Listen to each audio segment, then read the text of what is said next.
independent thoughts, independent life. This is Chad Benson. If we had had confidence that the president clearly did not commit a crime, we would have said so. We did not, however, make a determination as to whether the president did commit a crime. Well, that just was a nothingness, right? So what did we learn today in the world of Robert Mueller surprises everybody by speaking? We learned that he's done. He's done. He's over. He's closed the offices. He's going home. Few of the narratives that were out there were put to rest, right? Like Barr released more of the report than Bob wanted him to. So there goes that narrative, right? But this narrative of essentially I went by this over here in 1973. You guys did a memo and said a sitting president essentially can't be indicted. So we kind of went down that path, that we didn't go down this path. So essentially, you know what? The reality is it's now up to you guys, right? Here, I don't want to speak about it anymore. I'm not going to give you anything other than what's in the report. And if you call me, I'll just read the report to you. Right? So if you say you've got to come here and speak, I don't want to speak on anything more than this. I'm done. I'm out of here. I'm 74 years old. I got grandkids. I got kids. I want to go fishing. I'm over this. This is what you guys to get. It's open to interpretation. You guys interpret it how you want. People on the right are going, well, we didn't learn anything else, but we didn't. It's not as bad as maybe it could have been. People on the left are like, we've got the opportunity here because he kind of threw it out there. He said impeachment without saying impeachment. And I do think that the Democrats in the House are going to be parsing very carefully Mueller's language around that, because he said there are other solutions or there are other channels for dealing with this. He didn't say the I word, but that's what he was talking about. Yeah, so maybe he's like, because remember, it's not a criminal thing. It's a political thing. So there's a difference there. This isn't, because you may be able to impeach where you couldn't convict criminally. I want to know this. If he didn't say he didn't commit a crime, but he didn't say he didn't commit a crime, but he could commit a crime, not quite sure, maybe he did, maybe he didn't. I mean, it's very much kind of thrown out there. Maybe. So, okay. All right. So you're not going to go there, right? Right. You're not going to go there. What about the kids? What about everybody else who's because it wasn't just Trump supposedly that obstructed justice. Why isn't anybody else in handcuffs? Because they can be indicted. Why nobody else? I think that's a very fair question right there. Why not McGahn? Why not all these other people that could have been potentially in a situation where they could have thrown up a wall? Why not them? I'm just curious about this. Right? Remember, this is about 1973 memo, right? That a sitting president can't be indicted, and that's kind of where he went with this. It explains that under long-standing department policy, a president cannot be charged with a federal crime while he is in office. That is unconstitutional. So, he put it out there, and I think what both sides wanted was they wanted an answer. Give us something. Choose a side. We want you to make the decision for us. And he's like, nope. What you guys are going to have to do is sort it out for yourself. This is between the right and the left. I did what I was supposed to do. They did try to sway the election. Let me phrase this. I don't think they tried to sway the election. I know that sounds weird because, I think what they did, and I've always maintained this, they didn't think Trump was going to win. What they did think is Hillary was going to win, and what they wanted to do was make her life hell and difficult from jump. They wanted her to go in under scrutiny with the Republicans coming after her, weakening her on a national stage as well as a world stage. And when they woke up that day, they're like, oh, my God, we did not see that coming. Because we woke up that day and went, oh, my God, we didn't see that coming. They thought she was going to win. Every poll in the world thought she was going to win. except for a few people. They wanted to weaken her. They did. Did it change anybody's mind? I don't think so. But then the obstruction of justice, and that's where this is going to go. That is where this is going to go. So now is it going to be in time for impeachment? You have to ask yourself the question. If you are, right, if you are the Democrats, you heard this today. Other people are talking about, well, he alluded, he kind of, he didn't say, hey, look, I think Mueller's a pretty straight egg. I don't think he likes Trump. I think he thinks Trump is I don't think he thinks he's a buffoon. I think he thinks Trump is a loud, arrogant person who doesn't do the office, the respect and justice that office deserves. And he doesn't like Trump and the methods Trump has, but he doesn't want to go against the American people. I think he wants the politics of the day to sort itself out. Well, the Department of Justice has taken the position that that's the case. It's not beyond dispute, but it is DOJ's current view. But I thought Mueller said something else really interesting in that regard, which is not only does DOJ say you can't indict a sitting president, but the Constitution has another mechanism for addressing presidential wrongdoing. He said impeachment without saying impeachment. Yeah. So that's just it. He said impeachment. He alluded towards it. He pushed towards, hey, essentially, we couldn't make a definitive kind of, give you a definitive answer on this. That'll be up to you guys. That'll be up to you. And then that's up to you. And now it's not up to the politicians. You know who it's up to? It's up to the American people. If the American people want impeachment, it will happen. If the American people have soured on 2+ years of this, millions of dollars, and no definitive answer either way on this, if they said, you've had enough, you've got 18 months till the next election, sort it out there, let's just move on, then, that's probably the smarter thing to do. Doesn't mean that the Democrats won't try it. Knowing already, being told already by Lindsey Graham, by Mitch McConnell and several others, it's going to die and you're not going to win. But knowing that, they may still try it, but they also risk the fact that it may not only deepen a divide that's pretty damn wide right now in our tribal world that we live in, but on top of that, put Trump in a situation where he survives impeachment, comes out even stronger than he is going in, and if the economy was to slow down, has a real, plausible excuse to say, you tried to impeach me, you tried to take me down, and you didn't do it. You hurt the economy along the way, and you weakened me in front of other people, like China and everywhere else. I need a do-over, and I need another 4 years. And people may go, you know what, he's right. He's right. Things were going okay. He's right. Things were moving along. He's absolutely right there. Maybe, just maybe, we should give another 4 years.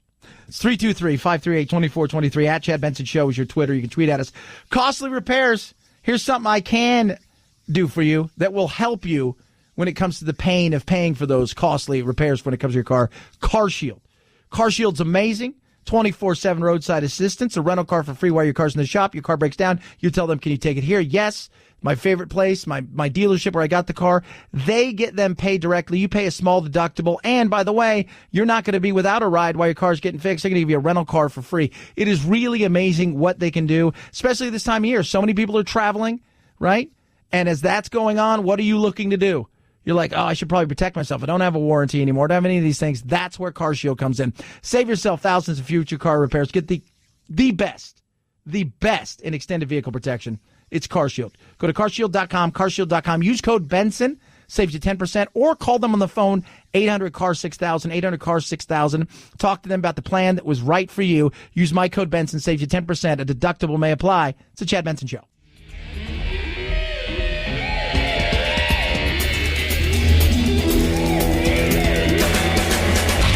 You go, boy. This isn't about right or left. This is just about right and wrong. Right you are, Chad. The Chad Benson Show.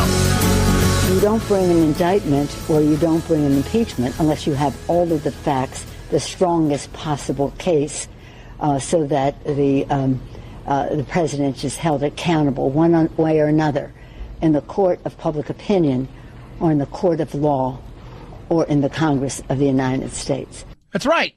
Remember, in life, it's not what you know, it's what you can prove. He didn't say, if I would have said he didn't do anything, today he came out and said, essentially, look, if he was innocent, I would have said he was innocent. But he also didn't say he was guilty. Partly because he couldn't defend himself. Right? That's also something that people need to remember. It would be unfair to potentially accuse somebody of a crime when there can be no court resolution of the actual charge. Yeah. So it's left to interpretation. I was just talking to Monica Lindstrom, KTRA legal analyst, and we were just talking earlier. And I said, we were talking about the abortion issue, and then we were talking about this. And Americans want resolution, right? It's like with the Las Vegas shooter. What did we want to know? We wanted to know the why, and we never figured that out. And that was that mystery that drove everybody crazy and still does. We want resolutions to things, and this is one of the things we want a resolution to. We want to know, did he or didn't he? You were supposed to deliver that to us. Did he or didn't he? When it comes to the abortion thing, we want a ruling. Is it 12 weeks? Is it 15 weeks? And then after that, we want a ruling. We want it black and white. We don't want it left open for interpretation because people will run with that. And today there was no more than we already knew. He settled a few things as far as, Barr said I could testify and I didn't want that, all of it released, but Barr thought it would better that all of it was released. But again, today, I think, was all about Mueller saying, I am done. Period. Case closed. We are formally closing the special counsel's office, and as well. Now listen to this part, right? I want you guys to listen to this part. They're closing the office. As well, I'm resigning from the Department of Justice to return to private life. What did he really want to say? And as well, I'm resigning. That's what he really wanted to say. So it's not what you know, it's what you can prove. I think today was more about him saying, you know what? I don't want to do this anymore. Period. Case closed. He didn't clear the president, but he didn't implicate the president any more than we already knew. So now it's the battle. And Mueller wants no more of this. He doesn't. He wants no more. And it's not over for him. It's they want him. They want to talk to him. They absolutely want him to come and talk. People still have not seen an unredacted Mueller report that while he may have thought these were the priority points to make to the public, that there may be questions relating to these facts that members of Congress would have. So I still hope that he would come before Congress. No, but the things that you want are what's in the redacted version. What's in that? Well, you can't. It's under a grand jury seal, so you can't figure out what it is because you're not supposed to. That's the law that you guys put in, so just deal with it. Deal with it. Not going to, though. You know that, and I know that. 323-538-2423. At Chad Benson Show is your Twitter. You can tweet at us. This is something very interesting. Here's something else that affects us far more than what's going on with Mueller. In 2017, there were 1.3 million people newly diagnosed with diabetes. 8 years earlier, in 2009, 1.7 million people got the diagnosis. In the same time period, obesity rates have continued to climb. Experts aren't exactly sure about the reason for the paradox, but one possible explanation could be more and more doctors telling overweight people they have pre-diabetes and encouraging them to eat better and exercise more. That's causing an increasing number of people to halt the disease before it starts. Which is good. And this is, when we talk about the medical world, here's a perfect example of us needing to do better for ourselves. Because so many of the things that we see when it comes to the medical issues in our world are self-inflicted. We don't take care of ourselves. Some of it's genetics, but a lot of it is self-inflicted. Diabetes being one of it. We overeat. We have a poor lifestyle. We have a sedentary lifestyle now compared to what we used to have. So what does that cause us to do?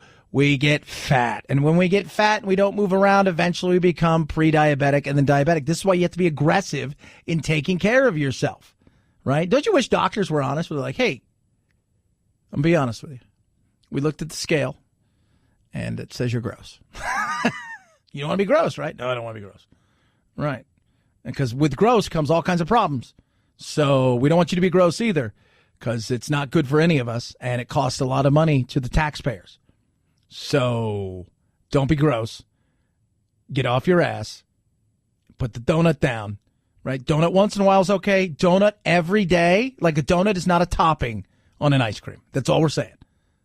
So how about we work out a little bit more? Again, a lot of these things that happen to us when it comes to our health can be prevented. But do we have the willpower? 323-538-2423 at Chad Benson Show is your Twitter. You can tweet at us. My pillow, my pillow, my pillow. I want to sleep on my pillow. I will tonight. Slept on mine last night on my Go Anywhere pillow. But right now, My Pillow, for my listeners, that you guys out there is doing something amazing. First and foremost, you know about My Pillow, amazing it is. Made in the USA, 10-year warranty. You can wash and dry your My Pillow. 60-day money-back guarantee going on right now, so you've got nothing to lose. For a limited time, when you go to MyPillow.com, use promo code Benson, you get a 2-pack of My Pillow premiums for just $69.98. $34.99 per pillow. Lowest price ever offered to my listeners. And did I mention you got nothing to lose? 60-day money-back guarantee. How do you get it? Simple and easy. Go to MyPillow.com, use promo code Benson, or call them on the old telephone, 800-983-4975, promo code Benson. That's 800-983-4975. And hurry, they're going to ship them to you for free, or MyPillow.com, promo code Benson. At Chad Benson Show is your Twitter, ChadBenson. Hank Haney says something that's probably got him fired, and, well, he's going to be thrown out of everything for life. We'll talk about that. Tony Robbins in trouble. Video game is now an addiction. Lots of things going on out there. Chad Benson Show.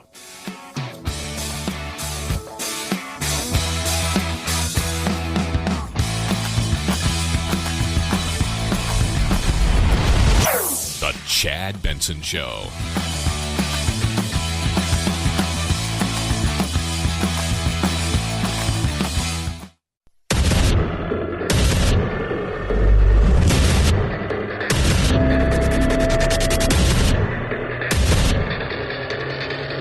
Independent thoughts, independent life. This is Chad Benson. He is lying about the special counsel's findings, lying about the testimony of key witnesses in the special counsel's report, and above all, lying and saying that the special counsel found no obstruction and no collusion. Well, the obstruction thing, we can talk about that. The collusion thing, he said no Americans were involved in that. Let's be real. Well, Chad, Trump and them wanted to because they helped them. Look, do you want to know what they really wanted to do? I mean, everybody understands what they were trying to do. I hope that people understand. Maybe people don't quite get it. The Russians didn't think, like anybody else in this country, by the way, thought that Trump had a chance. Go and look at every poll minus a very few that had Trump anywhere near having a chance to win. It was a coronation. It wasn't even supposed to be an election. They were going to weaken her on the national and world stage. If she would have won, their whole game plan, and you got to understand who the person is running all of this, the Pooter. The Pooter is the king, right, of screwing with people. He ran the KGB, for God's sakes. This guy is all that is bad. He knows every trick because he wrote every trick. He's not a two-bit, spy back in the day. This guy is a mastermind of deception and bad news. His whole goal, he isn't a huge fan of her. Let's be real. The whole reset, his reset button. He wanted to weaken her. He wanted her to be chaos. If she would have won, I'm going to guarantee you this right now. Those 30,000 missing emails aren't missing in Russia. They're not. They're not missing. They've got them. I would have bet you anything, the day she was inaugurated, within 24 hours, they would have started trickling out left, right, and center. And instead of Russia, Russia, Russia for Trump, it would have been email, email, email for Hillary. And the battle would have been on, and it would have been an impeachment time and the whole 9 yards. They were as shocked as anybody. Wait, what? He what? He won? No, that's crazy. He no win. He won. That can't be. He did. Are you sure? Totally. No way. Way. Ha, that must be the Onion. No, it's real. They wanted to weaken her. The fact that he won was shocking. Because even in the closest polls, he was outside the margin for error. It was a coronation, and they wanted to weaken her. She would have been battling at home, the Republicans, because at that point in time, think about this. She would have been dealing with this, which she was dealing with months and a year plus before on the run-up to the election. She would have been dealing with it in ways that, because they had both the Senate and the House at that time. Could you imagine that? And the Russians would have laid it all out there. And then they were like, no way. Yes, way. Are you sure? I'm totally positive. No, I'm serious. Alternative universe? Nope. Really happened. 323-538-2423 at Chad Benson Show is your Twitter. You can tweet at us. I love hearing from everybody. Do you have any regrets? More than 3/4 of Americans have some kind of financial regret. It's not debt. More often, people are regretful about the fact that they didn't start saving for retirement early enough, or they don't have enough saved for emergencies. Bankrate's Greg McBride on a new survey. The good news is, in many cases, you can change that. Set up a direct deposit from your paycheck into a dedicated savings account for those emergency expenses. Participate in your employer-sponsored retirement plan, or have an automatic deduction that goes into an IRA. In other words, pay yourself first. Absolutely important. And it's funny because as much as people worry about do you have enough, there's so many people out there that worry about, did I do the right thing? I shouldn't have spent money on that, even though they had the money to spend. And the whole retirement thing, the first thing you should tell everybody, your kid's getting out of college, taking their first job, the first question you ask them is, do they have a 401k?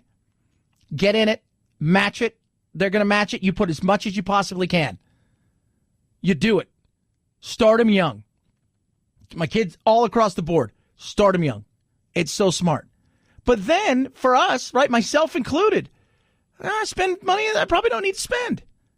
I spend money that I probably don't need to spend on things that, it's like, do I really need to get 2 iced teas? Throughout the day, do I really need that?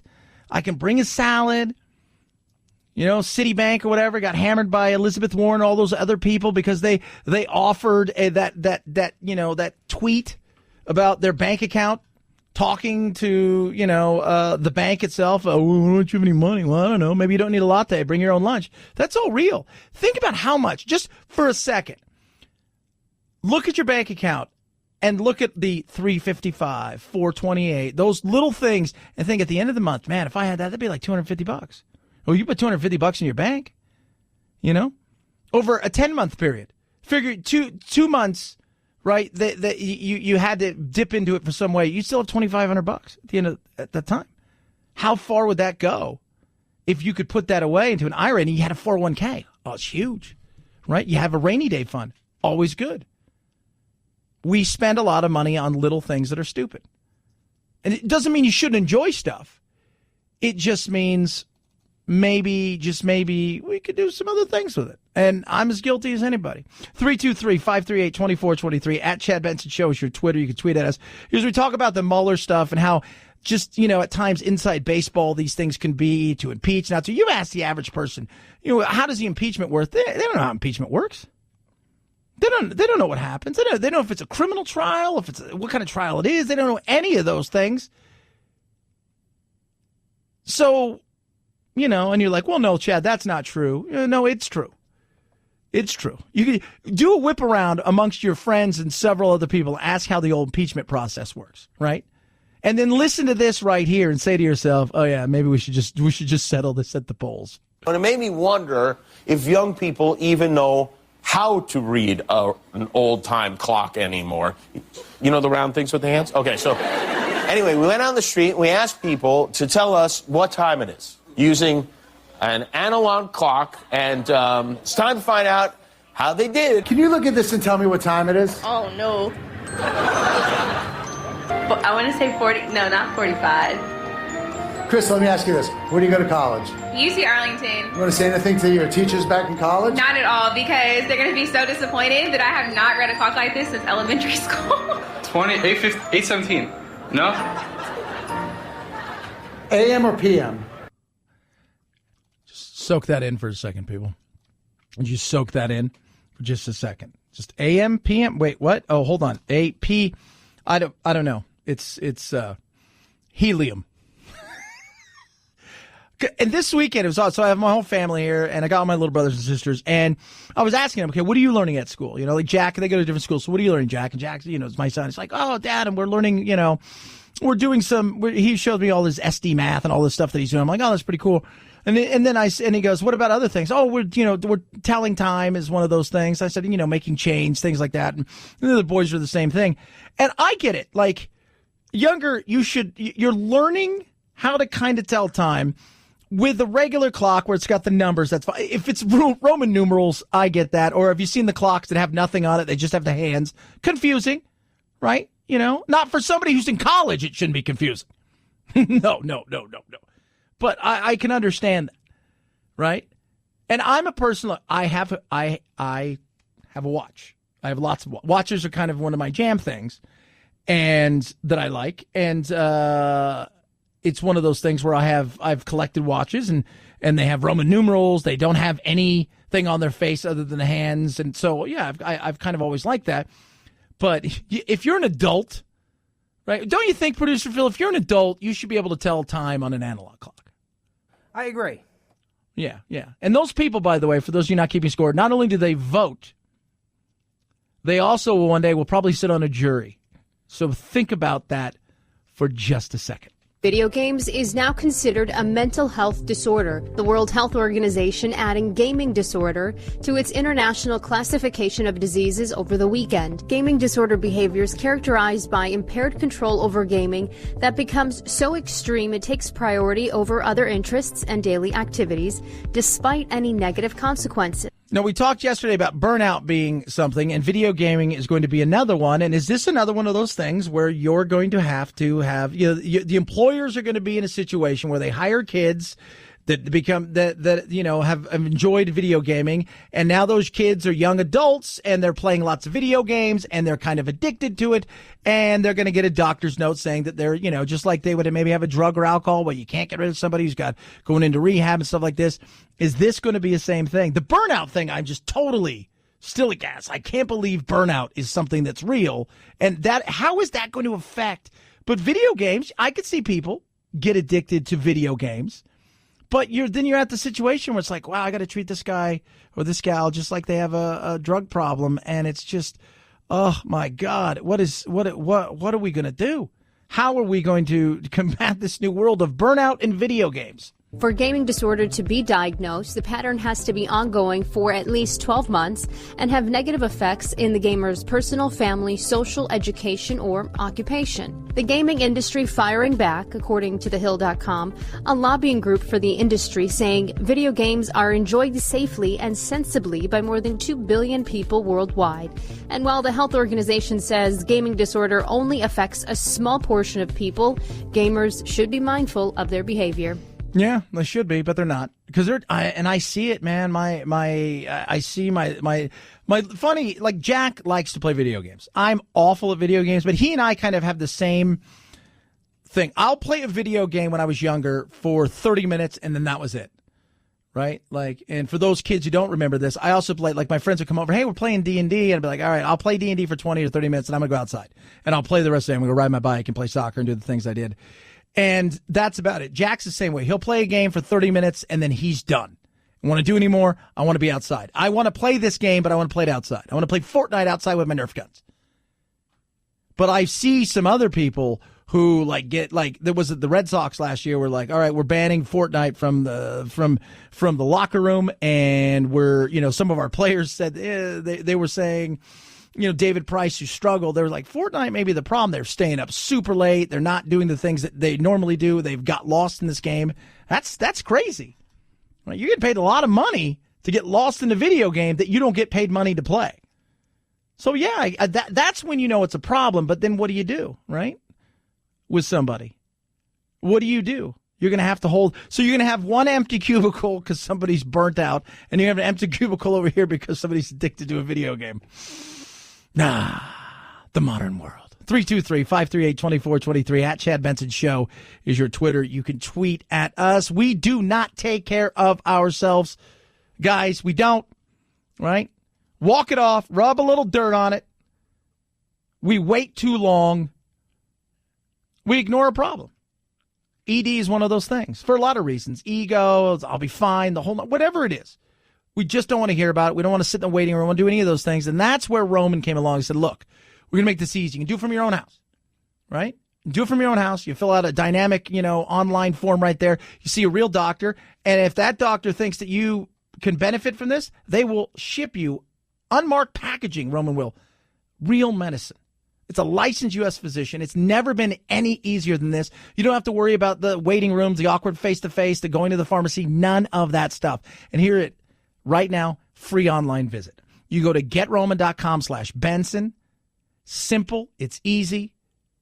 GetRoman.com/Benson. That's GetRoman.com/Benson. One more time, free online visit. GetRoman.com/Benson. At Chad Benson Show is your Twitter. ChadBenson. And it's the Chad Benson Show.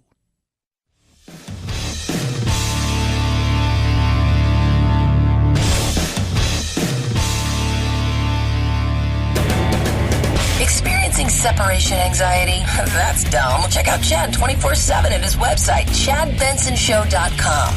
And on iTunes, free. The Chad Benson Show. Never feel lonely again. Just 3 months after vowing to fight, Alex Trebek now says he's making huge strides in his fight against pancreatic cancer.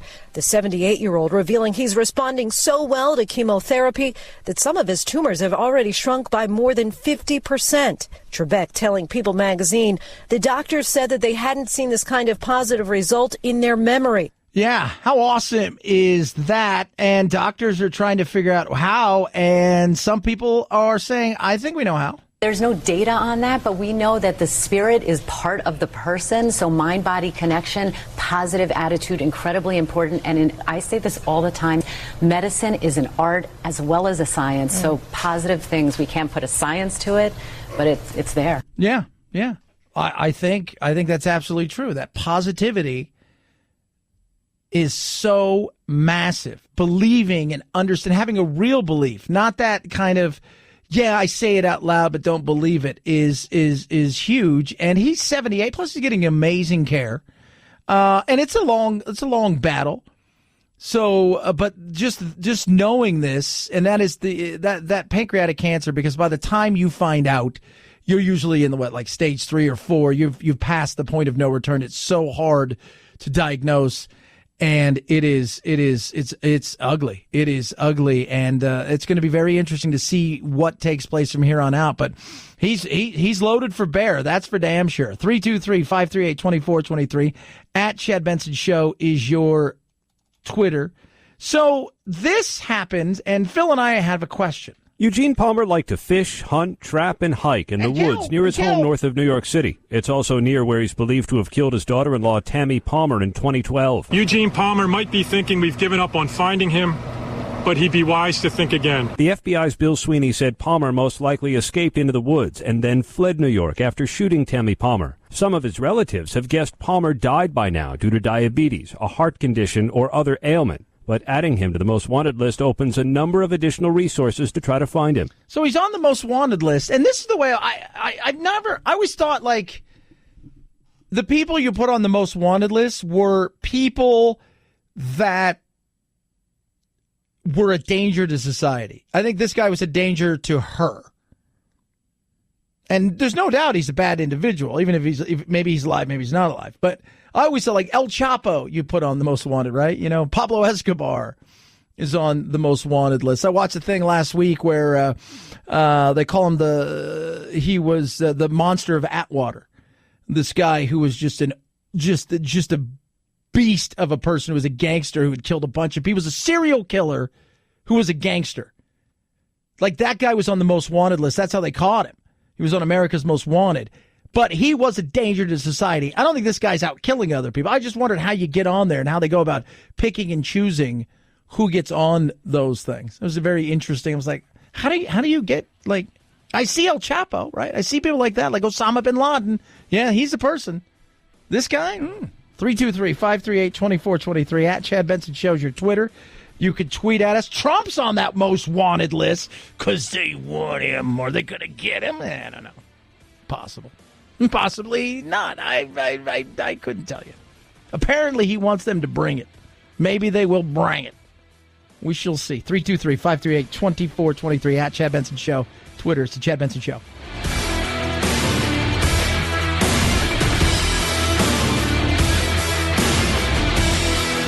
This is the Chad Benson Show.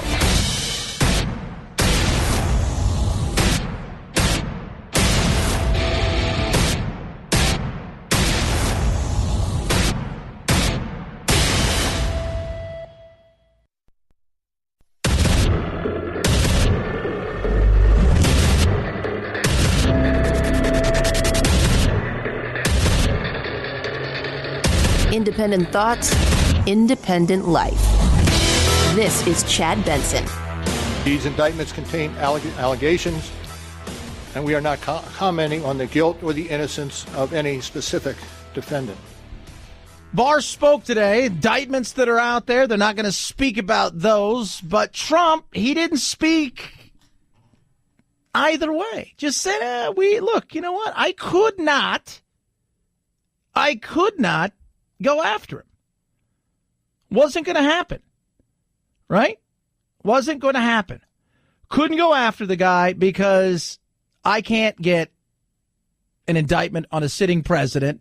So I can't say if he's guilty or innocent, because if I say he's guilty, guess what? It would be unfair to potentially accuse somebody of a crime when there can be no court resolution of the actual charge. Let me not say he's guilty. If I accuse him of a crime, he can't fight back. So this is just what it is. What you have in your hands is what I've delivered to you, and that delivery is that.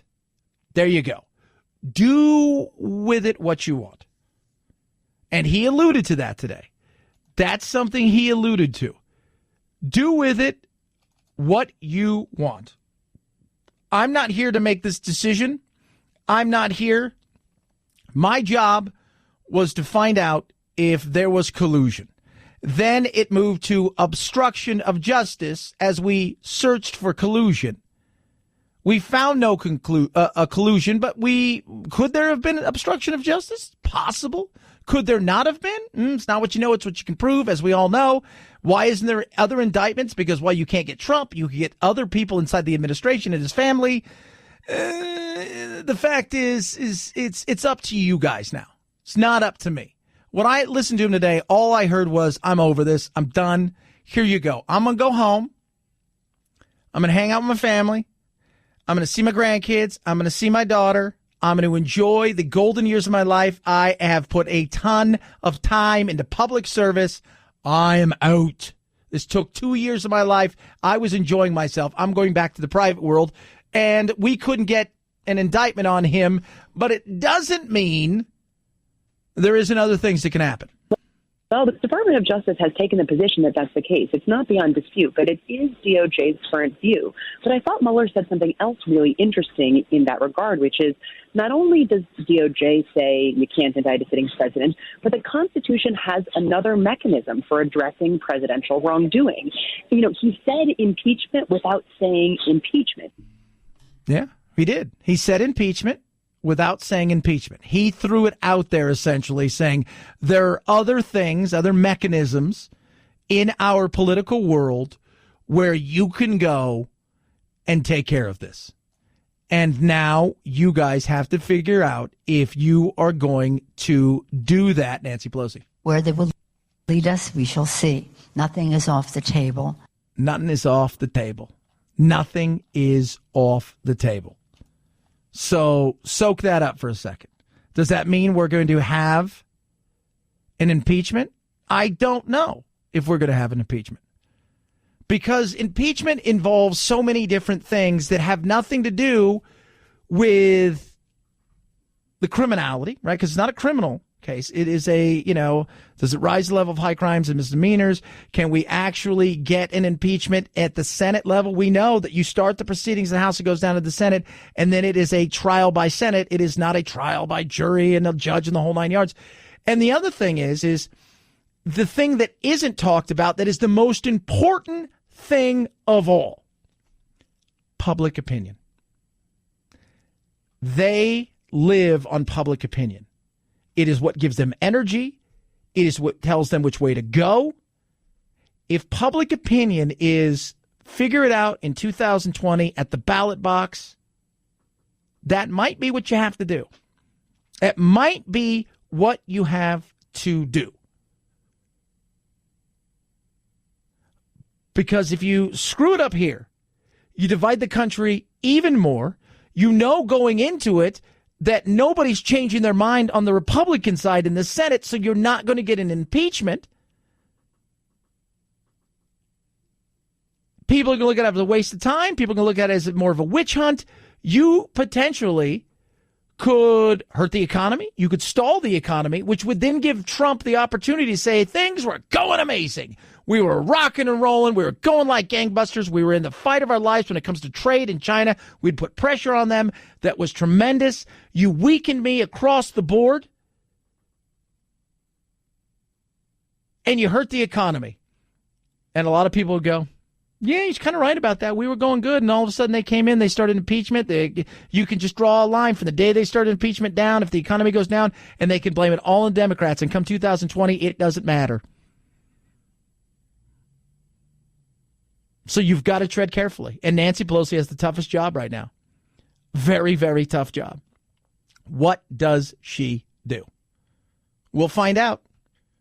We will find out.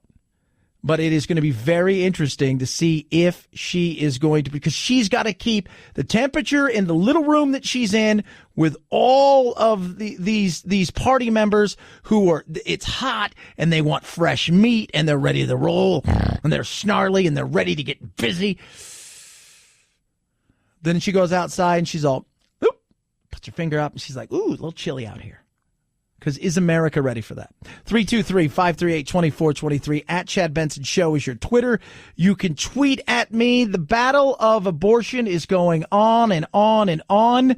It is not going anywhere. Missouri, it's getting interesting. Planned Parenthood's license in Missouri could expire by the end of this week. Missouri Governor Mike Parsons saying it could happen because the agency is not following the law and not protecting women's health. Parsons pointing to 3 alleged incidents of failed abortions at a St. Louis clinic. Look, this is not an issue about the pro-life issue at all. This is about a standard of care for women in the state of Missouri. Whether it's this clinic or any other clinic or any other hospital, they should have to meet the same standards. Parsons saying Planned Parenthood has until Friday to cooperate with state health officials and comply with state law. Right.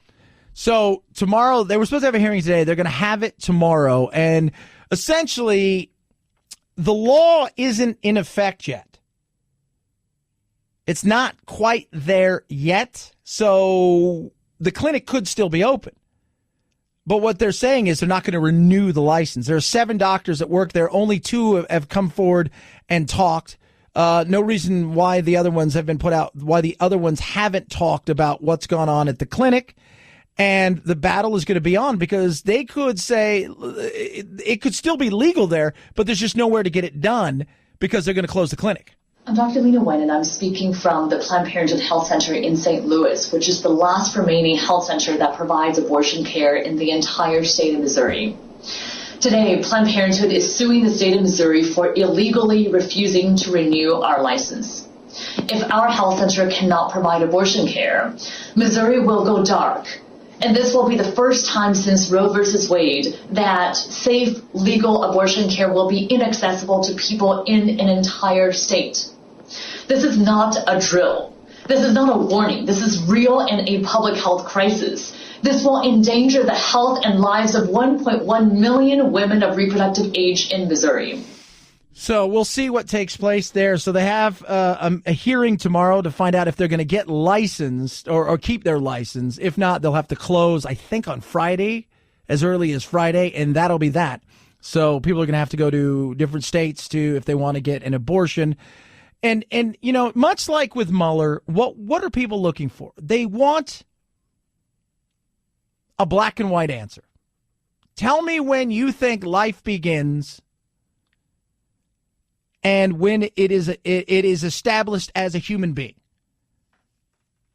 Tell me when. That's what we want. Mueller, tell me, did he obstruct or did he not obstruct? Yes or no? Yes or no? And it's not that simple. And it's the same thing here. It is the same thing. I mean, the reality is what we want we want the Supreme Court justice to go. We believe life. We're going to officially say life begins at 12 weeks. Anything after 12 weeks, that's a no-go. Anything after 15 weeks, it's a no-go.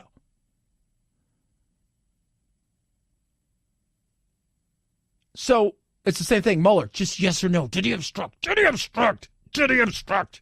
We want to know. It's a yes or no question. Did he obstruct? You're not going to get that.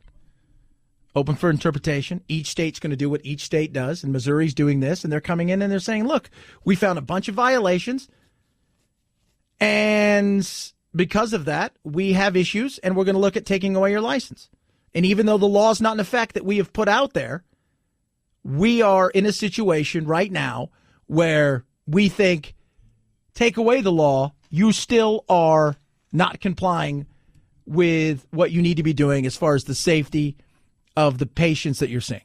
323-538-2423 at Chad Benson Show is your Twitter. You could tweet at us. Somebody just texted in and says, obviously you don't care that the Russians interfered. Of course I care. Of course I care that the Russians interfered. Why do you say I don't care? I'm just curious why anybody of course I care. Do you care that we interfere with their elections or other people's elections? Because we've done that for years. And by the way, Russia and China, North Korea, they're going to interfere with these next elections, right? Of course I care. But understand that what they were doing, what everybody thinks they were doing is they were trying to they were definitely trying to get Trump elected. No, they weren't. They were trying to weaken her because they didn't think he was going to get elected. Did you think he was going to get elected? Not many people did. Some people drank the Kool-Aid and thought, oh, yeah, he's elected for sure, been sent by God. But if you look at every poll out there, they didn't think he was going to get elected. They didn't. So it was about weakening her more than it was about strengthening him. Because they figured, hey, when she becomes president, we've got all these emails. We could probably release them. There's going to be a lot of trouble for her. She's going to spend every day in court and every day battling with the Congress and the Senate. And then they were like, what? Yeah. 323-538-2423 at Chad Benson Show is your Twitter. My Pillow. Get a good night's sleep with My Pillow. Doing something amazing for my clients. That's you guys out there. That's what I call you guys. Try to take care of you best I possibly can. My listeners, my peeps. I try to service you the best way. And that's what they are doing for you. Are you ready for this? Less than $70, 2 premium pillows. Money back guarantee for 60 days. Nothing for you to lose with My Pillow. Made in the USA, 10-year warranty. You can wash them and dry them. They're incredible. It's going to benefit you tremendously. How do you get this? Simple and easy. Go to MyPillow.com. Use promo code Benson. That's MyPillow.com. 2 premium pillows, less than $70. Free shipping. 60-day money-back guarantee. Boom! Drop the mic. It's the Mueller My Pillow guarantee. Call 800-983-4975 or go to MyPillow.com, MyPillow.com. Make sure you use my promo code Benson. It is the Chad Benson Show.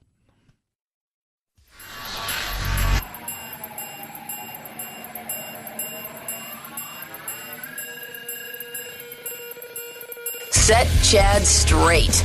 Text the show, 323-538-2423. That's 323-538-CHAD.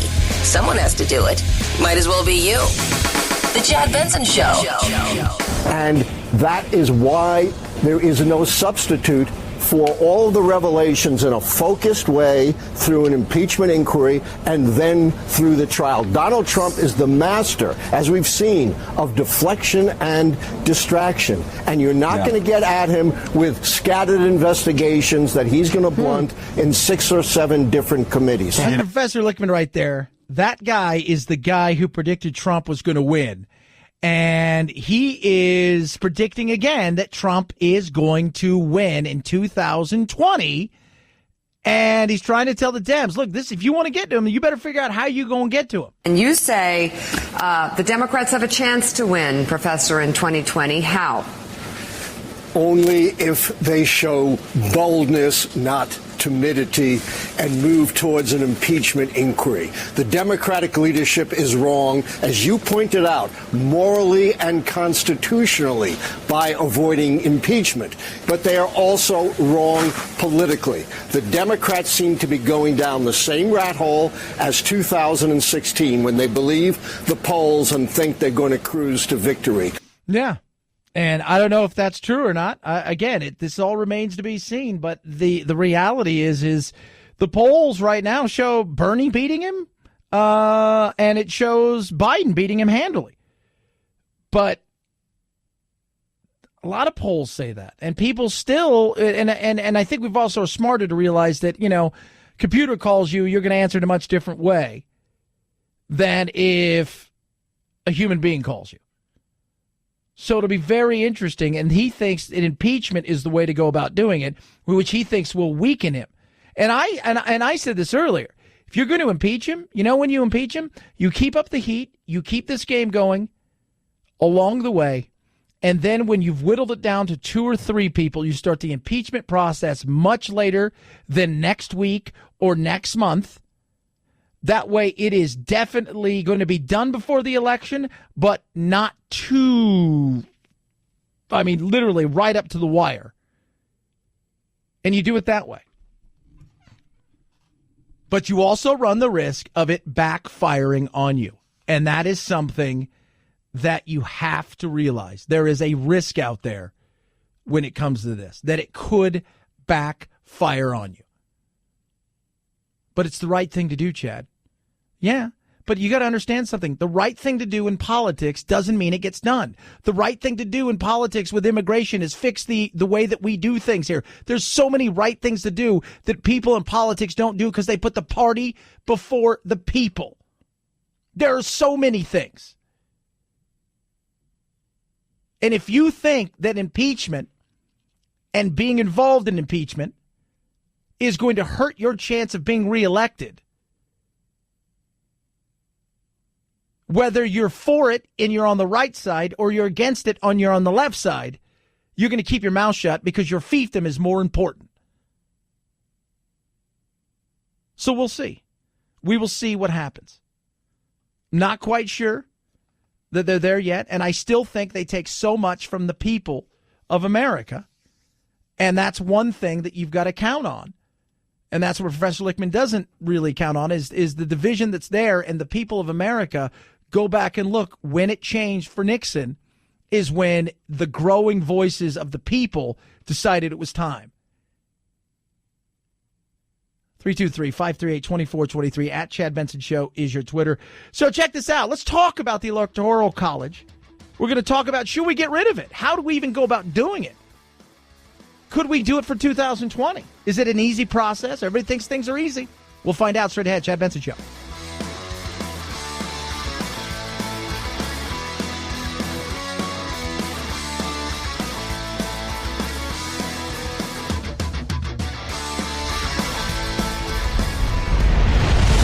The Chad Benson Show.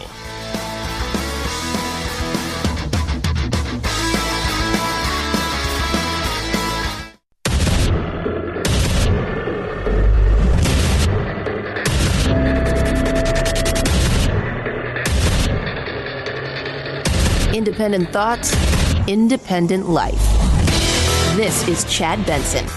Wouldn't your plan to do away with the Electoral College hurt a state like New Hampshire? But when it comes to the general election, at risk of sounding simplistic, I think the right thing to do is just to have everybody's vote count the same. Look, states don't vote, people vote. Oh, Mayor Pete, what are you doing?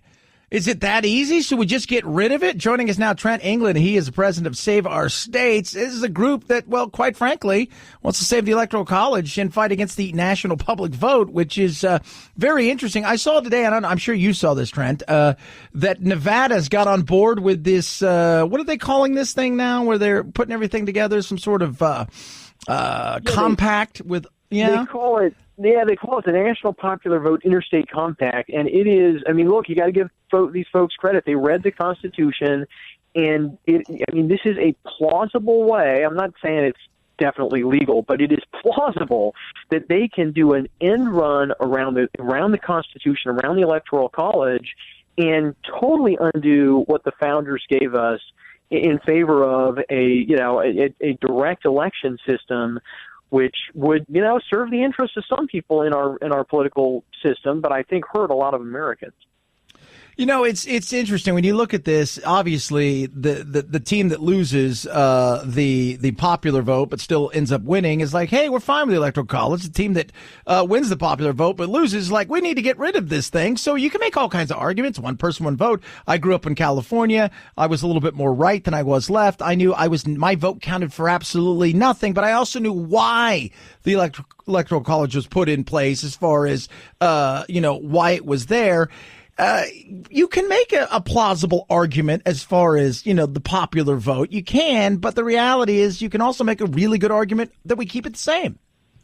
Oh, I mean, absolutely. The Electoral College, when you look back over American history, it has protected us over and over again from regional politics, from some of the really radical, kooky stuff that you see in some other countries.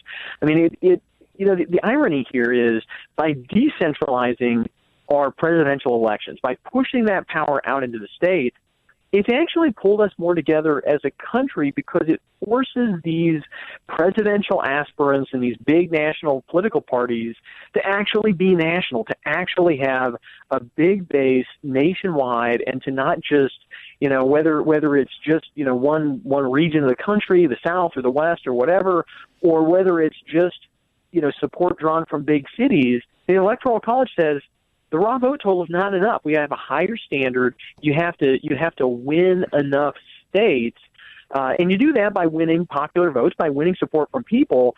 But it takes more than just the raw popular vote total to become president. I mean, it's a really good thing. I mean, the founders here were genius, and I think the system actually works even better than they thought it would. We're talking to Trent England, president of Save Our States. It's very interesting, Trent, as we talk about this, because you get the woke side of the left side of the aisle saying, well, look, they wanted to make sure that slave owners in the South weren't really left out of anything. And so it became regional. And that's why they put him in, because they want to be able to count slaves, not as a full person, but at the same time not give them the right to vote. So this in itself shows you how not woke they were back in the day. But take all of that out. I mean, if we got rid of this, the reality is the fear is New York and California would essentially control a good portion of what happens in the world of politics, and the rest of the country, you guys just don't matter. Yeah, I mean, there's no question it would shift political power toward the big cities even more, right? And this is one of those areas where the founders knew their history, right? They looked back and said, there's as far back as you go in human history, the big cities have tended to dominate everybody else, and they didn't want a system like that. They wanted a system where small town America, rural America, would still have a voice. And you're right. It gets when you go back and you look at the history, it does get wrapped up with the original sin of our country, which was slavery. But when you really sit down and read the debates, I did this just a couple of weeks ago. It is interesting that it wasn't. I mean, slavery is always there, working at the Constitutional Convention, but the concerns expressed about a direct election came from northern delegates and southern delegates. I mean, all of the founders had real concerns about what regional politics could do to our country, and things like national recounts and those kinds of technical details. They were pretty smart, and at the end of the day, they wanted a system based on states, and so you really had to have something like the Electoral College if you're going to keep election power at the state level. And the flip side of that is, the reason why folks like Elizabeth Warren want to get rid of the Electoral College, she's been really open about this. To her credit, she wants to move power over elections to Washington, D.C. She wants national voting, she calls it. And to do that, you got to get rid of the Electoral College. If we want to keep the power at the state level, I think we've got to keep the Electoral College. Yeah, and I love the fact that, because, let's break it down for real. We're talking to Trent England, president of Save Our States, as we talk about the Electoral College and the fight against the national public vote. How does this change? Let's just say, for the sake of argument, it went away today. They say, yeah, we're going to get the Constitutional Convention. We'll talk about how you'd have to go get rid of this. But 2020 looks like this. It's a popular vote.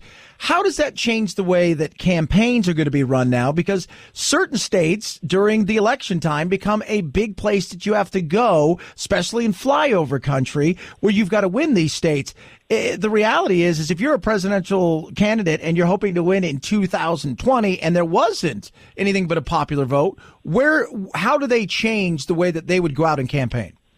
Chad, that is the $1 million question, and I'm so glad you asked that, because a lot of people kind of forget to think about the practicalities of this. So, here's what we know, right?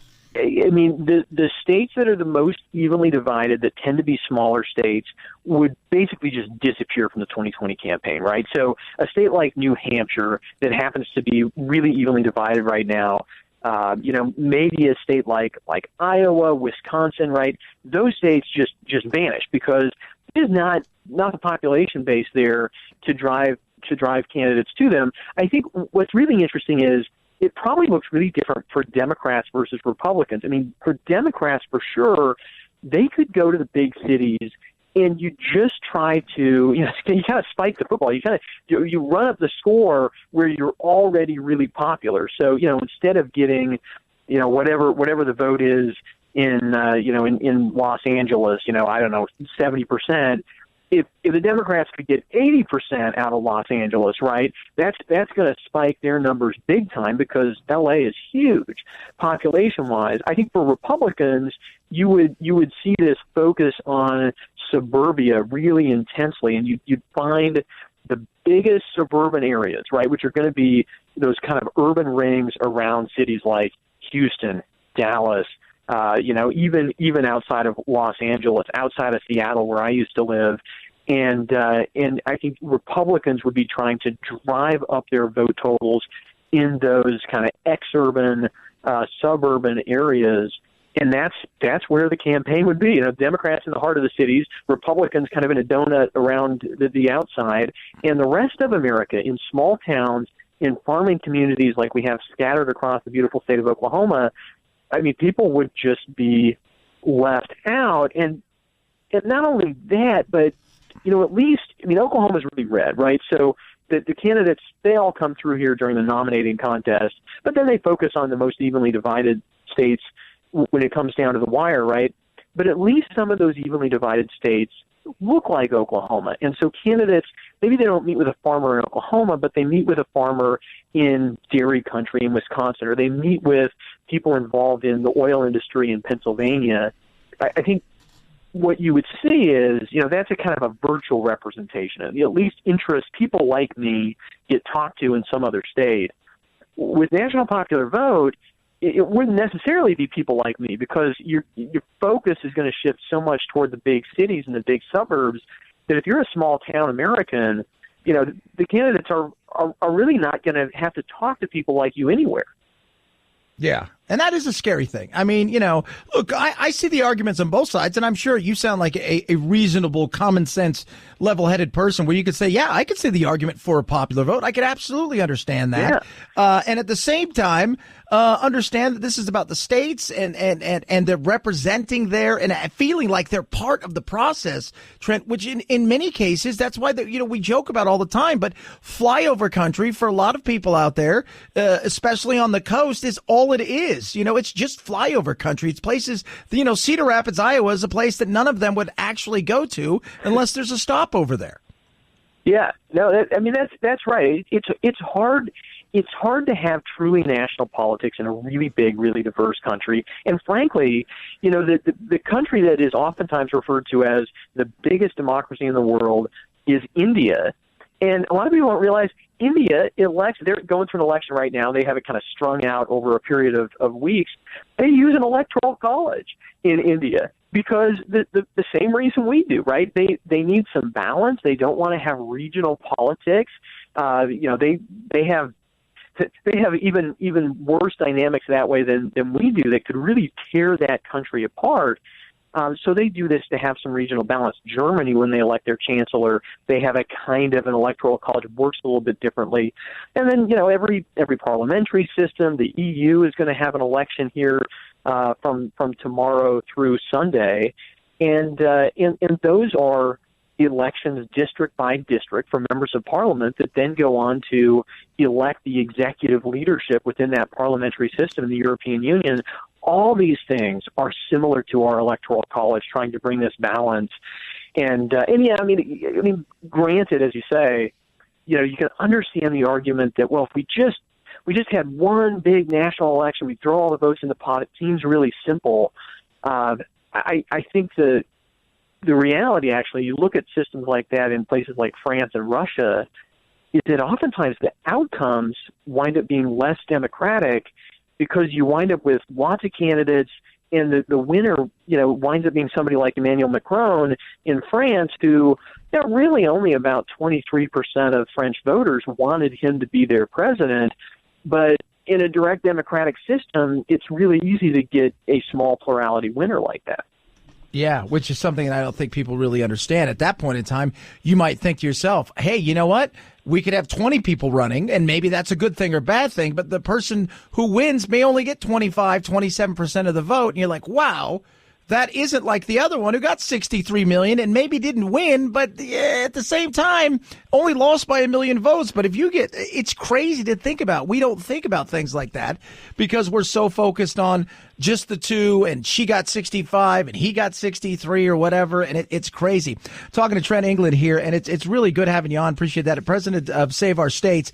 Last question. If they were to try to do this, and it's a big if, I think they would love to do this, but as we all know, it is not an easy process like, hey, we're going to do this tomorrow. How do you go about changing this from an electoral college way that we have it now to a popular vote?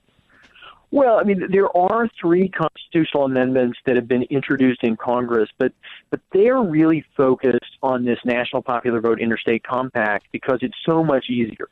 All they have to do, as long as it wouldn't get struck down by a judge, and I think there are some legal problems with it, but assuming it's legal, all they have to do is get enough states to pledge to ignore how the people vote in their own state and instead appoint their electors, give all their electoral votes to whoever wins the most votes nationwide. So you leave the Electoral College, but this National Popular Vote Interstate Compact says you're basically going to turn the Electoral College into a direct election system because they're trying to get enough states that they control a majority of electoral votes, get all those states to pledge to award all those electoral votes to whoever won the nationwide vote. Now, if that sounds a little bit complicated, it is, because they're trying to use the Electoral College to do something that the Electoral College is not designed to do, which is to produce a direct election for the president. But that's where their focus is right now. You mentioned Nevada. If the governor signs that bill, Nevada is going to join on to the compact, and they would be at 196 electoral votes. States worth 196 electoral votes. They'd need to get to 270 electoral votes to make the compact work. That's really what my group, Save Our States, is. We're all about meeting with state legislators, helping them understand how risky this is, how beneficial the Electoral College is. But they've added a number of states this year. Colorado and New Mexico and Delaware, and it's still pending in Oregon. So we're working hard to stop them, and they're working hard to try to change the presidential election system. Yep, you never say never. I always say that. Look at Brexit. I just remember him. Nigel Farage says, "You guys laughed at me. Well, you're not laughing now." Man, I love having you on. Very interesting. We'll see what takes place. Trent England right there, president of Save Our States, and I appreciate you having on today. Thanks so very much for taking time with us. Yeah, thank you, Chad. Thank you. At Chad Benson Show, Twitter, ChadBenson. And this will be a battle. It'll go on. There's 4 presidents, I think, that have been picked at the Electoral College. And think about the plurality. Could you imagine? And we talk about, the whole thing when it comes to Trump, and he got 63 or 65, and she got 66 or, whatever it was, a couple million more. Could you imagine if we ended up having 8 people and the winner had 27% of the vote? We'd be like, oh my God, what is this? So that means that the other 73% didn't want this person? That would be, wow. 323-538-2423 at Chad Benson Show, Twitter. It's Chad Benson Show.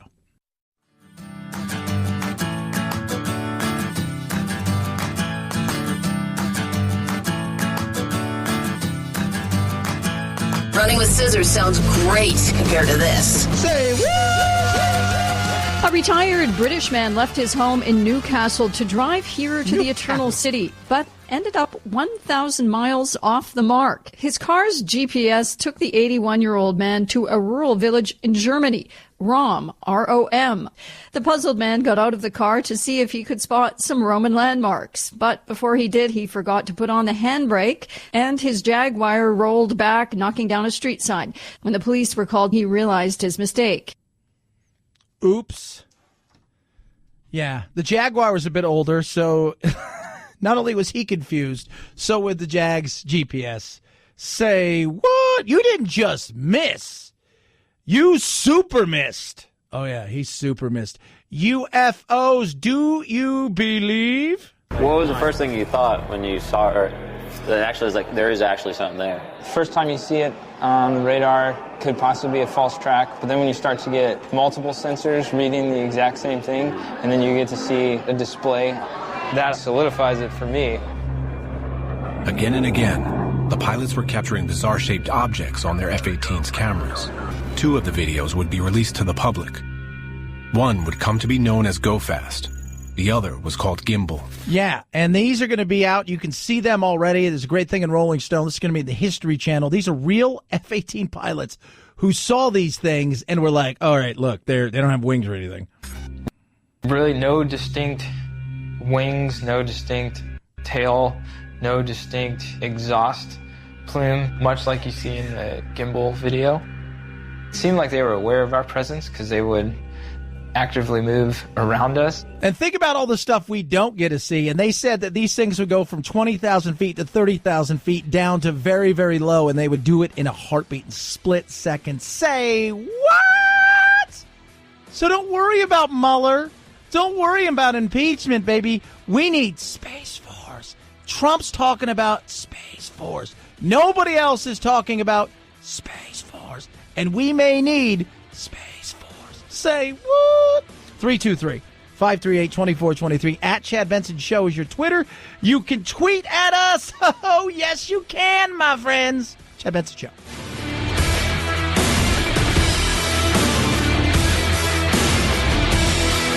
This is the Chad Benson Show.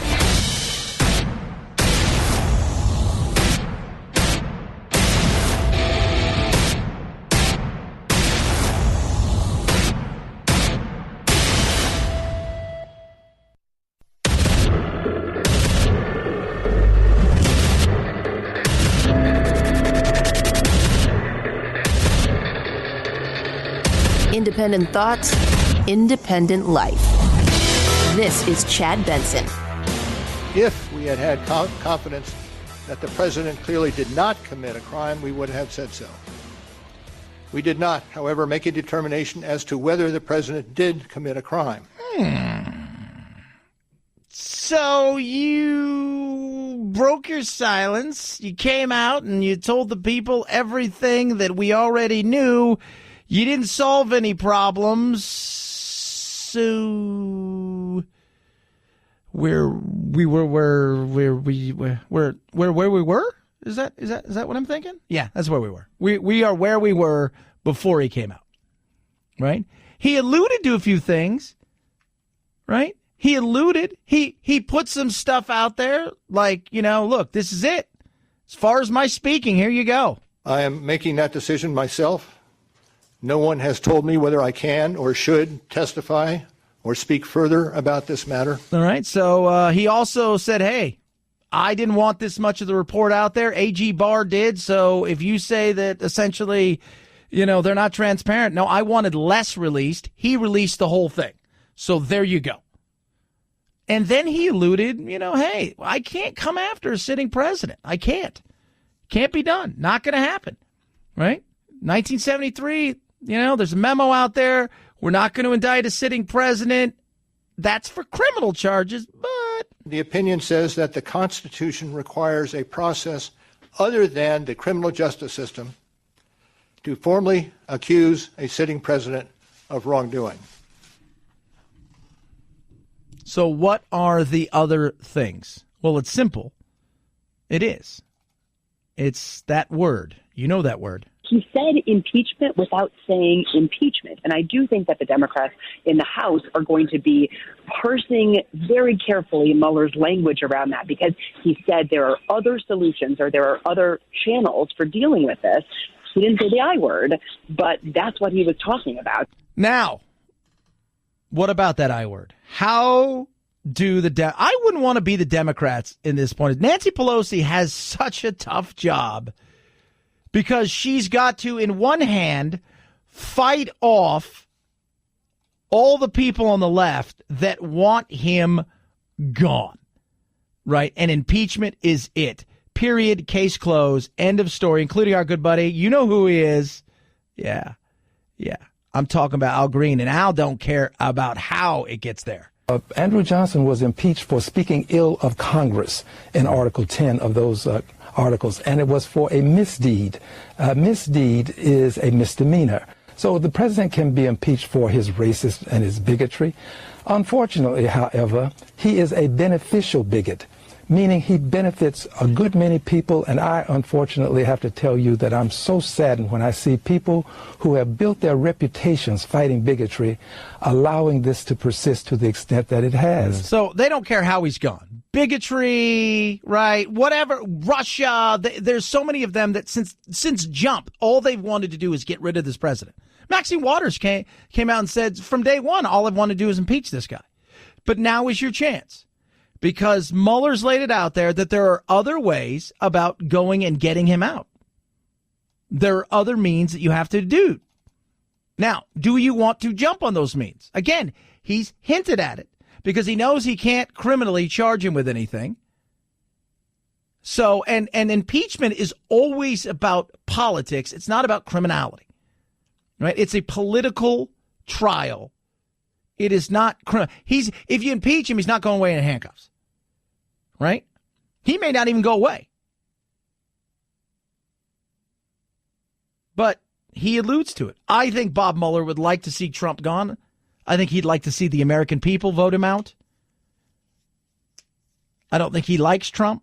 I don't think he liked the way he conducts himself as president of the United States. I think he thinks that the office is bigger and should be handled in a much different way.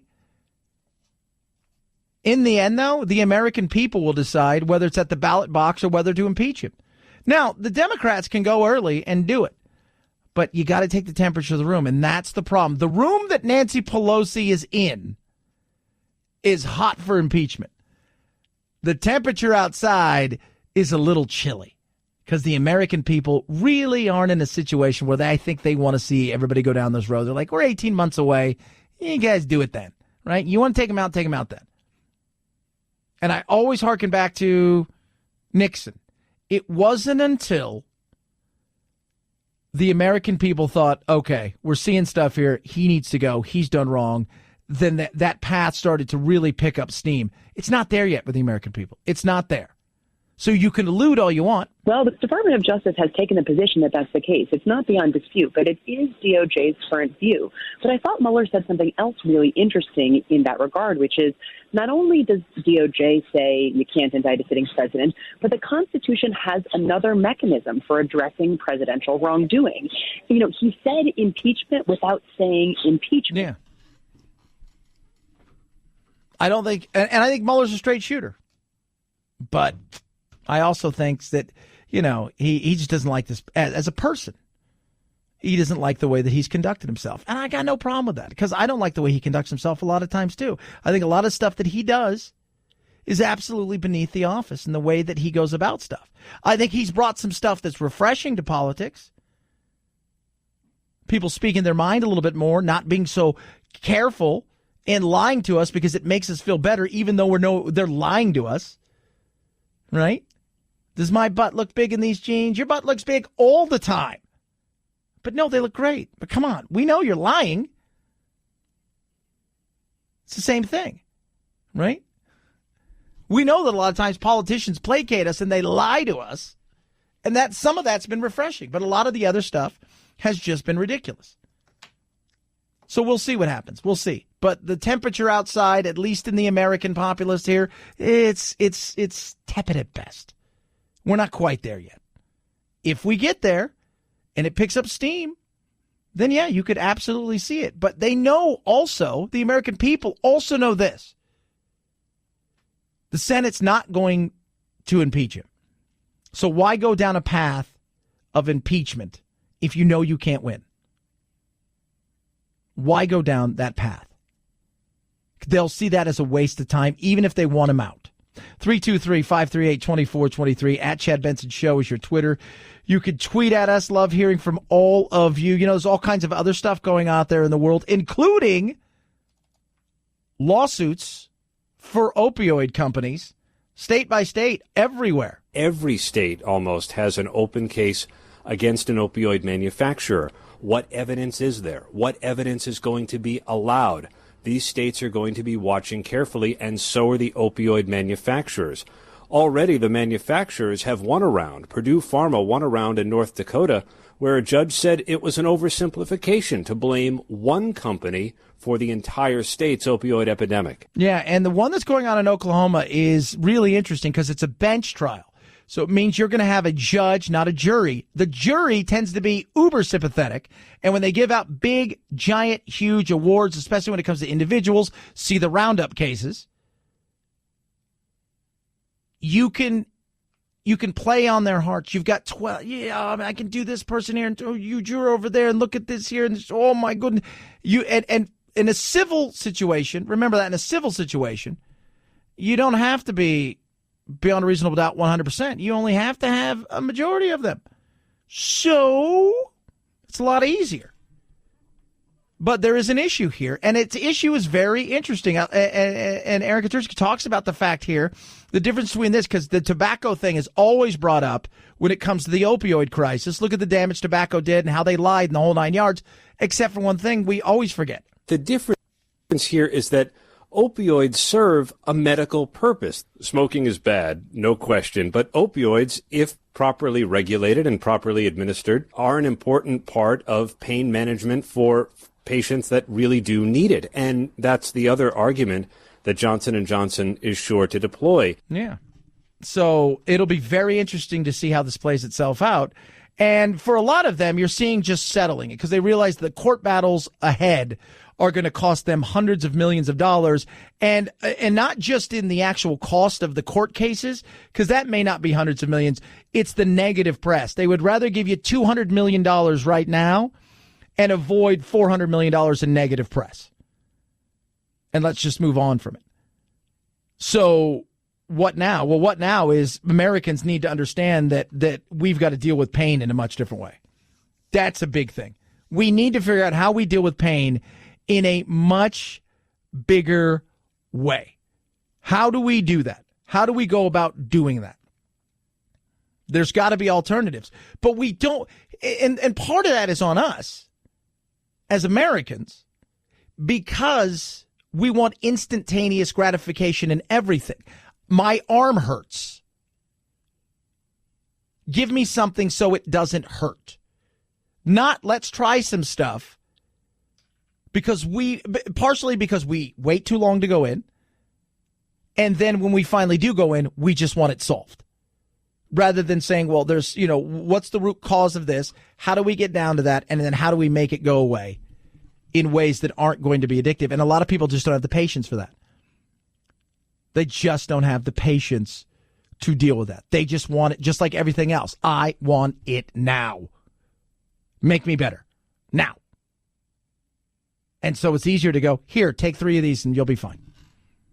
3 of these a day, don't abuse them, and you'll feel a lot better. And it's not really treating anything. It's just making the pain go away, but the underlying pain's still there. So how do we treat pain? And that's going to be the bigger question. And some of that's on us.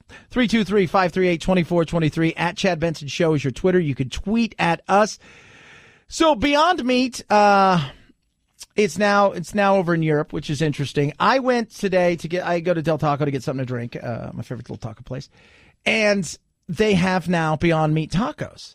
And I was like, whoa, these, I'm going to try these later. I'm not going to try them now. I'm going to try them later. But I noticed one thing, Producer Phil, Beyond Meat's a little bit more expensive than just regular meat. Here's my surprise face. Yeah. I was like, well, normally my tacos are like, 2 for 99 cents or something. These are like 2 for $4. I was like, well, Beyond Meat may be beyond a lot of people's budget. And I want to see, it says it's protein. I want to see, also what the caloric intake is. Do you have to put so much stuff in here that it's ridiculous? It's not meat, but it is 12,000 calories. 323-538-2423 at Chad Benson Show is your Twitter. You can tweet at us. We were just talking about pain addiction and how we need to deal with things better. And as a perfect example of people that just don't want to get things dealt with, and that's with ED. 70% of men will not go in and see a doctor, get treated for it, right? Because we just ignore the problem. And you don't have to. It's about finding the right thing and the right solution for you. And that's where Romans come in to make everything easy so you can find that right solution. It's simple. You get treated online, licensed U.S. physician. You can even get medicine shipped directly to your door. Undiscreet, unmarked packaging. It is that simple. How do you do it? You go to GetRoman.com/Benson. You complete a dynamic online visit form. You chat with a doctor. And then if it's right for you, they will send medicine directly to your door in discreet, unmarked packaging. Boom. No waiting room, no awkward conversations, none of that stuff. It's simple. It's easy from the comfort of your own home. Do it today. Go to GetRoman.com/Benson. That's GetRoman.com/Benson. GetRoman.com/Benson. It's the Chad Benson Show.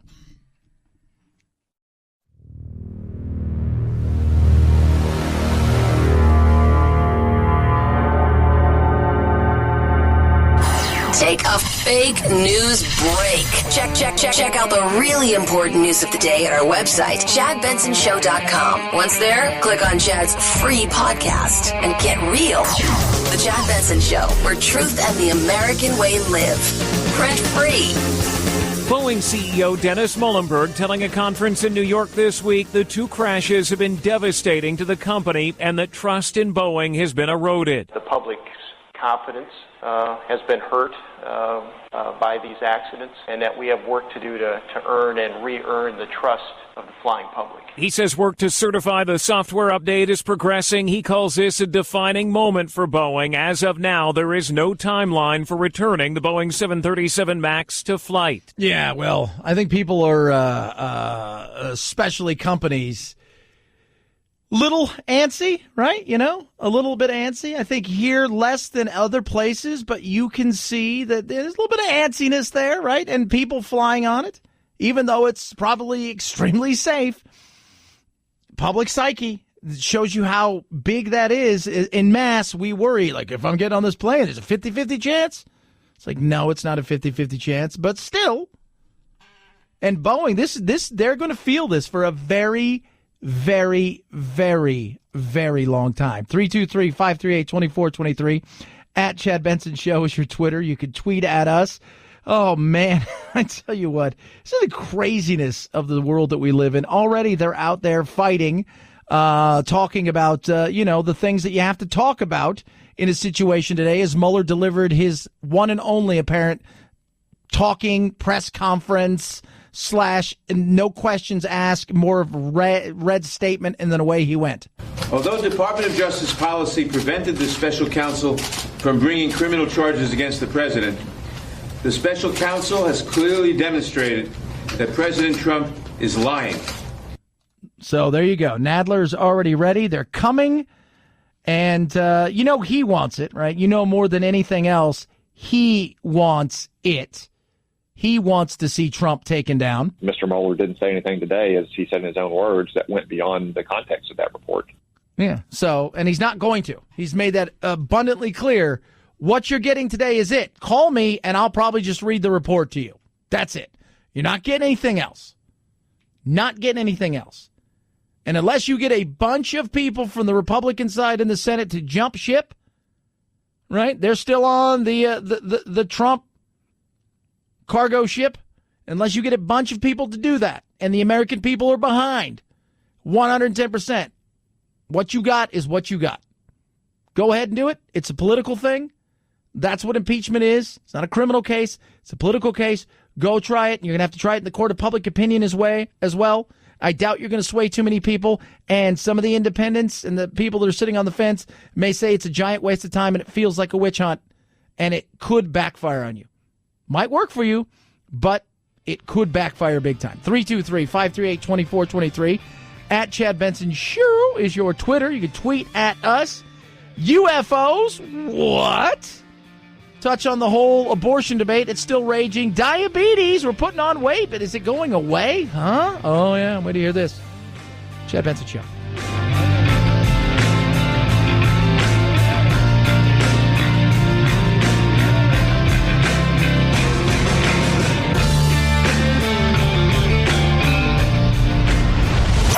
The Chad Benson Show.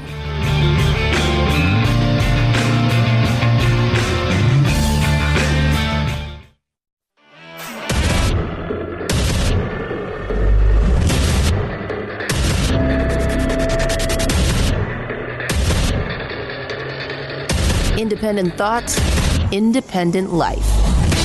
This is Chad Benson. We are formally closing the special counsel's office, and as well, I'm resigning from the Department of Justice to return to private life.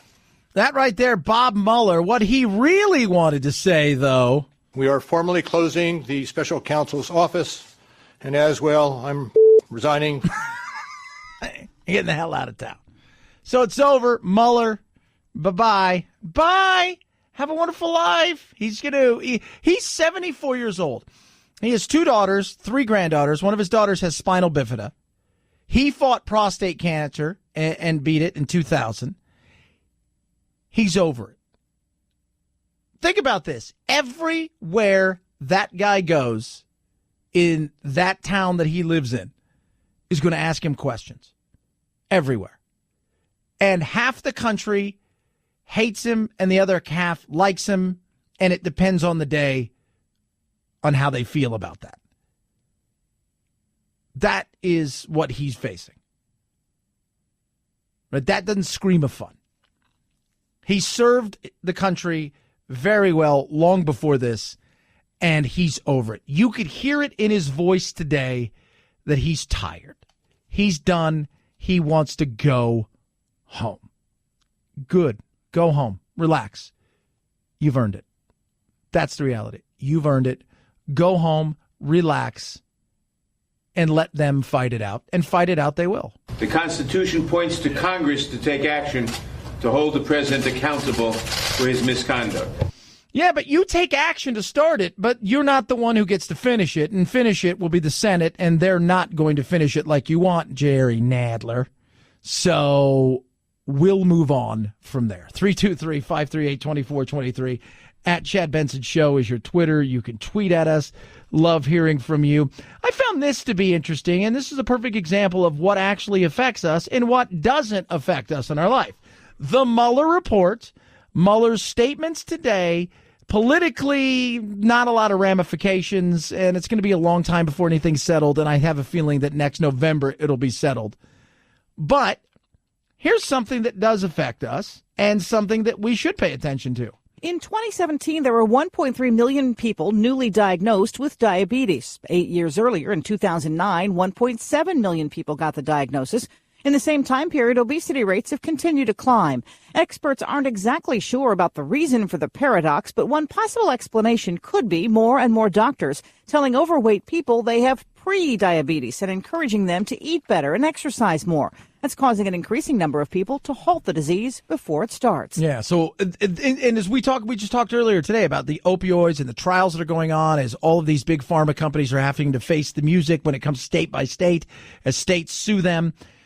And it's pain management, right? Got to figure out how we manage our pain. It's the same thing here. Like diabetes, all of these people, very few of them probably are juvenile diabetics, who would take insulin. A lot of them, it's you're overweight. You have a bad diet, right? You've got a bad diet, and there's ways of fixing things. It's like there is ways of fixing things. So what would those be? Do you wish your doctor was honest with you? He's like, hey, look, you're fat. You're borderlining gross. We've got a scale here that says need to lose a little bit heavier. This is just a picture of a giant mammal. This one is you're super fat, and this one's you're now gross. You're at the gross part. And so you got to get fixed. And you got to go for a run. Every once in a while, you got to go for a walk. You got to put down, all of the crap you've been eating and start eating some stuff that's healthy. Right? Otherwise, you're going to drop that. And you're going to cost Americans a ton of money. A lot of this stuff, when we look at waste of the medical money that's out there, so much of this is self-inflicted through poor lifestyle. There's a lot of waste inside the insurance world. I was at my doctor on Friday, and I'm fortunate. I have concierge medicine. It's great. I walk in. I got my doctor's phone, and hey, come on in, and you sit down with him for 20, 30 minutes, and we talk, and he started talking about single payer, and he said, I'm out of that world of the insurance thing. He goes, I don't have to play in their field anymore, just a little bit when it comes to certain things, but I get to deal with you one-on-one, which is amazing, and you realize that I've cut costs, and I'm making more money by giving more attention. I'm doing more of what I wanted to do as a doctor. So you're working more essentially with the patients. So you think, well, if he's working more with the patients, isn't it one of those situations where he should be making? No, because he's cut out so much of the middle man. That's what he said. By the time that I got finished with you, it went to 45 different people. That everybody's got to have their hands on something, and every one of those people is taking a bite of something. So picture this. He said, we were talking about this. So it's like a pie, right? Like a giant pie. And you're passing it around. And by the time it gets to where it needs to go, everybody's taking a bite out of it. There's nothing left. And that's what it's like. No matter how big you make the pie, enough people take a bite out of it. It was frustrating. So he said, that's why I did what I did. And it's great. It was just simple. And the cost of medical care shouldn't be what it is. We realize that. But a lot of this stuff in the medical care world is so self-inflicted because we have such a crappy lifestyle. I've been there, trust me. I've snacked too much, and I've not worked out like I used to. But if you can't see your feet, time to make a real decision in your life, right? Like if you sweat when it's cold, and you are like out of breath on an escalator and it's working, you need to make a decision. 323-538-2423 at Chad Benson Show is your Twitter. You can tweet at us. Love hearing you. No, man, I tell you what, people are texting in about Trump and, look at this. He's a criminal. He's got to go. I'm going to tell you guys this. Do it, right? Like just do it. If you're going to do it, Congress, do it. If you're going to do it, right? You heard Mueller today. Mueller came out and said, this is it, right? This is it. He came out today and said, the report is my testimony. I would not provide information beyond that which is already public in any appearance before Congress. Jerry Nadler. Mr. Mueller told us a lot of what we need to hear today. It's very important to be clear on what he told us. Yeah. But he still wants him to testify. Pull him in. Pull him in. Do it. Do it. I don't care at this point in time. We got so many other things that we need to be focusing on right now. And I look at, like, we didn't get the disaster bill done, right? We need to figure out what this disaster bill is. And here's a perfect example of insanity in the world of politics with this whole disaster bill and what it is or isn't doing, what we need to get done and not get done. And why didn't we get it done? Well, yeah, you know, we didn't get it done for a few reasons. One of the reasons is they just wanted to have an up or down vote, but not everybody was there. And so the Republicans are getting, you know, hammered for it. They object to Speaker Pelosi and the way she runs the House. I mean, really, many do. The president, the White House has weighed in. We have already weighed in. We're for it. The president will sign it. Yeah, president said he will sign it. But what do they want? They want to vote. Their entire point is, if it's that important, schedule a vote. Why are you scheduling a voice vote after people have scooted out of town? Yeah, because everybody was gone last week, so they schedule a voice vote, voice vote, and people already bounced. Is that important? Do it. Let's do it. Even though there's no money in there for the wall, which is, you know, that's they're going to try to, and this is where the money, they're going to try to sneak money in anywhere they possibly can for their wall. But get it done. Vote it, do it right, have everybody there, not when it's just 8 people going, I guess we're it today, so we're all voting? Are we voting? Yeah? Okay, let's do it. So we'll vote here. This is where we're going to vote. And there you go. 323-538-2423 at Chad Benson Show is your Twitter. You can tweet at us. And, of course, from there, yes, indeed, kids, the abortion debate is still hot and it's not going anywhere. All of these things are little things that will add up come 2020, right? And the abortion debate is going to be a big one of those things. We saw yesterday with what SCOTUS did with Indiana, which was they held up one portion of it. They didn't hear the other portion, and they just said, you know, whatever the lower court said, we're gonna go with that. We're not going to want to hear it. They're going to let this is going to be a battle of states' rights along the way, on how states are going to decide whether or not they want to have abortion without taking on Roe v. Wade. They've continued to chip away at the abortion right, making it more expensive, imposing more restrictions, upholding more restrictions from the state on abortion providers that basically make it harder for women to seek this care and harder for providers to do it. Yeah, and in some places, and the entire time this debate goes on, I still have questions on some of this stuff, like in Georgia and Alabama. My question has always been, I never hear them raise the questions of how easy is it to get all of the things like, you know, the pill. How easy is it for people to get access to these things? In some areas, very rural areas, it's not easy. And we need to make these things easier. We need to give everybody the opportunity to not be in this situation. But then when they're in this situation, that's when we can have a bigger debate, a broader debate. In Missouri, looks like they're going to get rid of, what they're doing is there's one clinic left, St. Louis, and that's coming up for a licensing. I think they're having a hearing on Friday, and they may close that down. And so people are going to have to go to neighboring states if they want to have an abortion. And this has pretty much all to do with licensing. They want to speak with doctors. I think only a few of the doctors have said they'll actually speak. But these kind of things will add up, and it brings people out who in many cases may not really be involved in the political process, but it's important to them, and they show up because of specific issues like this. And that's on both sides of the aisle. 323-538-2423 at Chad Benson Show is your Twitter. You could tweet at us. Love hearing from every single one of you.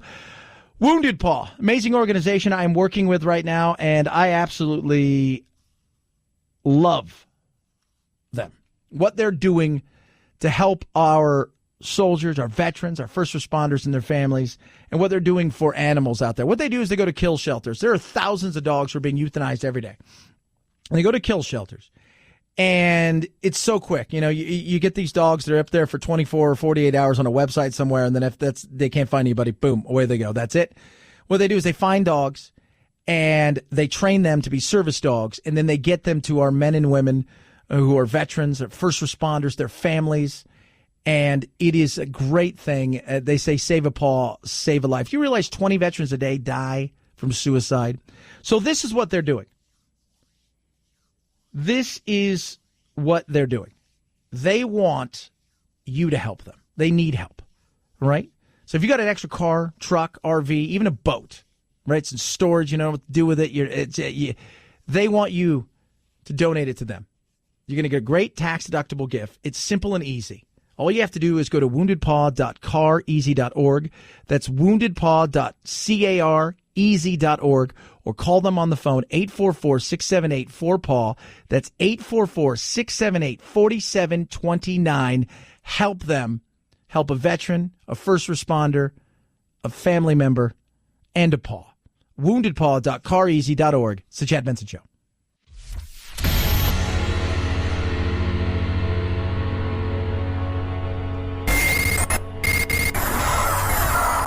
No fake outrage here, just the real thing. The Chad Benson Show. It would be unfair to potentially accuse somebody of a crime when there can be no court resolution of the actual charge. Bob Mueller today giving his one and only, I wouldn't even say it's a press conference, because usually with a press conference, it was more of a quick briefing of, look, this is what I have to say. It's all in the report. Read it. The big takeaway that everybody is going to focus on, and there is just, there's one big takeaway that they're going to focus on. The left, at least, is going to hyper-focus on. If we had confidence that the president clearly did not commit a crime, we would have said so. We did not, however, make a determination as to whether the president did commit a crime. So now that's up for interpretation, and whether or not they go forward with impeachment, because he kind of laid some stuff out there without saying impeachment. Yeah, there's other things. I could not go down this path. I can't really, we couldn't do anything, right? We're not going to indict a sitting president. So there are other means that politics can play a part in this. But essentially what he said is, what's in my report is what's in my report. You guys do what you want. I'm outie. I'm outie 5,000. Thank you. Good night, y'all. Let the debate begin. Speaking of debating, what's in the sky? Many of these pilots have hundreds, if not several thousands flying hours. It's not in their interest to make this stuff up, because professionally it could be very damaging to them. Yeah, very damaging. Now, these are a couple pilots who flying real airplanes for the Navy, even now. And when you see the video that's been released on these two, it makes you think we may be a video game for other people. I'm just other species, other critters, other life. We may be a video. I feel like we're the Sims for other people. What was the first thing you thought when you saw her? That actually is like, there is actually something there. First time you see it on the radar could possibly be a false track, but then when you start to get multiple sensors reading the exact same thing, and then you get to see a display, that solidifies it for me. Again and again, the pilots were capturing bizarre-shaped objects on their F-18's cameras. 2 of the videos would be released to the public. One would come to be known as Go Fast. The other was called Gimbal. Yeah, and these things are creepy when you see them.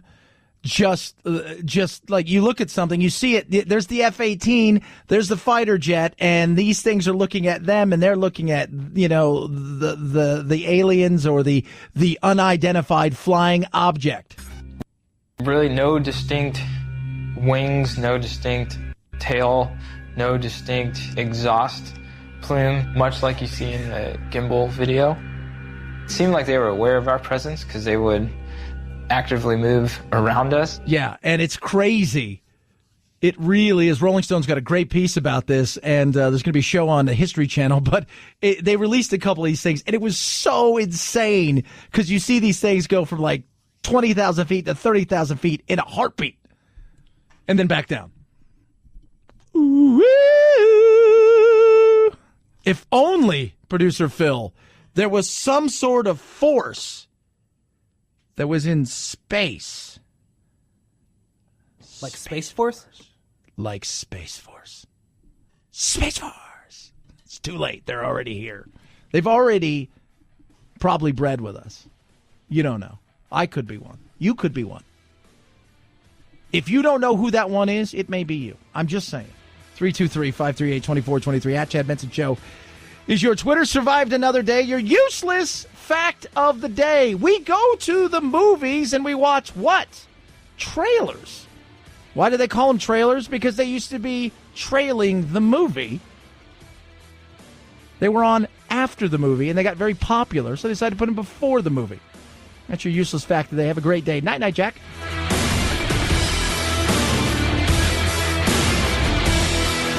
This is the Chad Benson Show.